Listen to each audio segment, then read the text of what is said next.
Em nome do Pai, do Filho e do Espírito Santo. Amém.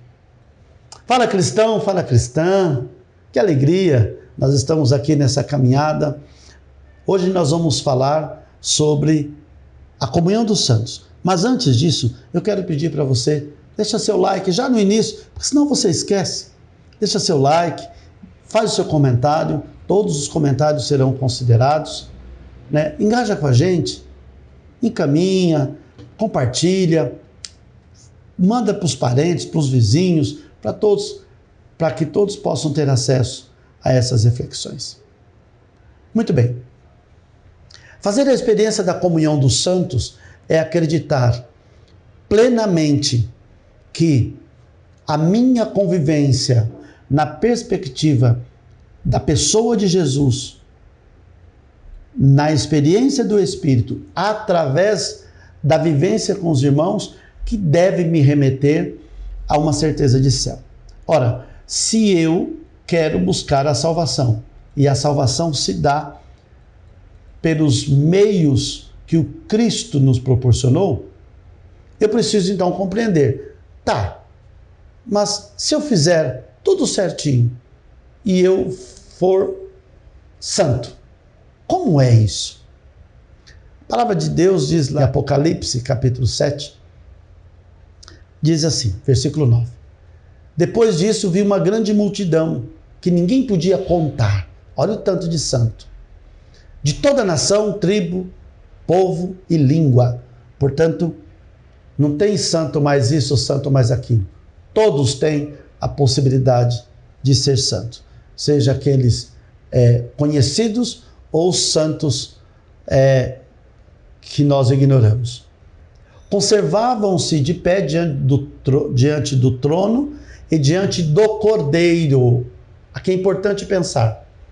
A santidade se dá, a comunhão dos santos se dá diante do trono, mas não é possível se não estiver diante do Cordeiro, porque o Cordeiro é o santo do santo.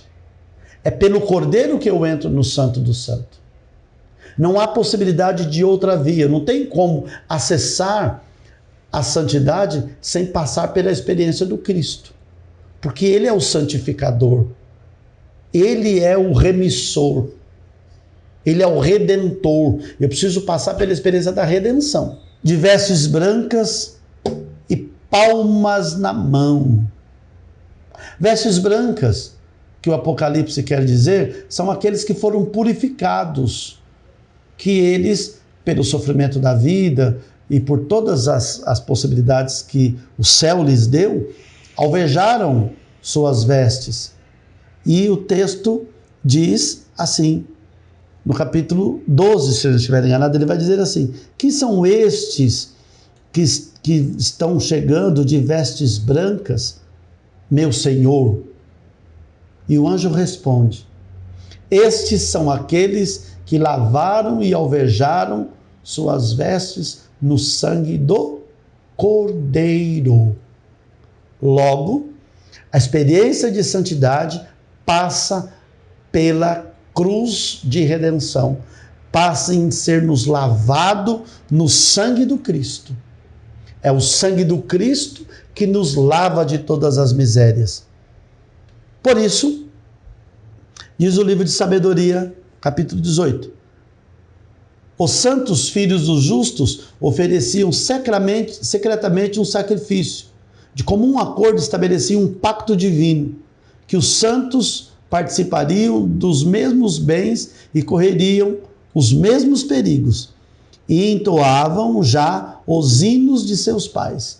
Veja, a experiência da comunhão dos santos, num primeiro momento, em Apocalipse, se dá numa dimensão futura, numa dimensão de céu.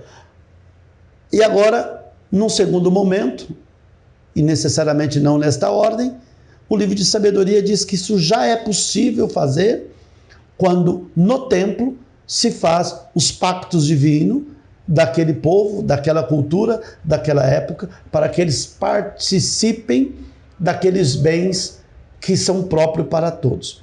Os bens celestiais os bens materiais que eles se referem no livro de sabedoria, tratam-se daqueles bens espirituais que os santos em torno do trono e do cordeiro experimentam da parte de Deus.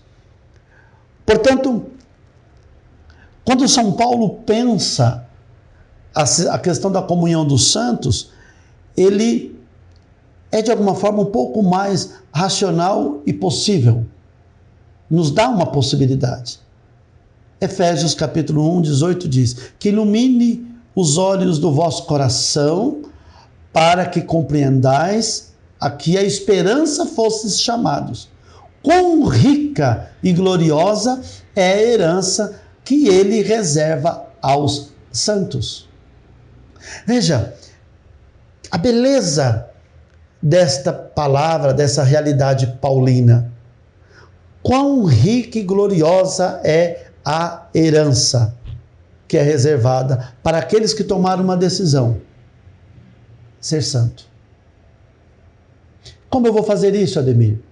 Passando pelos bens que Deus te dá e passando pelos perigos da caminhada que Deus permite.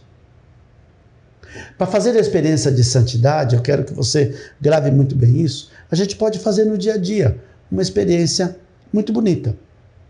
Tenho feito isso na minha vida e proponho a você a fazer. Na nossa vida, nós temos esses perigos que a palavra de sabedoria nos dá. Perigos com os de dentro, perigos com os de fora, perigos. São Paulo também nos alerta a isso. Pois bem, suponha um caso de doença, um problema de saúde. Nós podemos pegar uma situação de saúde, um perigo de saúde, e decidir por dois caminhos. Ou eu passo, ou eu faço essa experiência de tristeza, de preocupação, de cuidado, de doença, de dor, ou eu passo, por um lado, reclamando da vida, blasfemando contra Deus e contra o mundo, sofrendo com ódios e raivas por estar naquela situação, dizendo às vezes que Deus me abandonou, e perco a possibilidade, veja como é sério, e perco a possibilidade de passar pelos mesmos bens com alegria e os mesmos perigos com a mesma alegria.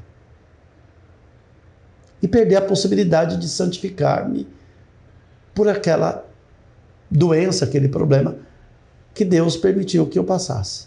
Por outro lado, eu posso tomar a decisão de enfrentar aqueles perigos da doença, da morte, da tristeza que me assolam, com a decisão de sorrir, de esperançar, de esperar, de ter fé, de acreditar que todo sofrimento que Deus permite que entre na nossa vida, é possível, com a ajuda do Espírito, nós passarmos por ele sem reclamar e com alegria.